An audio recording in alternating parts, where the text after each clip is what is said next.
বসেন, কেউ দাঁড়িয়ে থাকবেন না।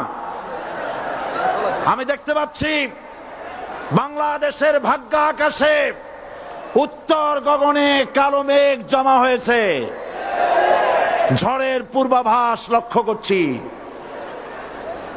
যদি মোকাবেলা করতে না পারেন সক্ষম ভাবে, এমন অন্ধকার গাঢ় কালো অমাবস্যার রাত আসতে পারে যার সুবে সাদেক হওয়া অসম্ভব। সুতরাং আপনারা কি কাপুরুষের মতো কাফের মুশরিকদের গোলামি করে মরতে চান? বিড়ালের মতো 500 বছর বেঁচে থাকার কোনো লাভ নাই। সিংহের মতো 1 ঘন্টা বাঁচতে চাই। আমাদেরকে বলা হয় সাম্প্রদায়িক উস্কানিমূলক কথা নাকি আমি বলি।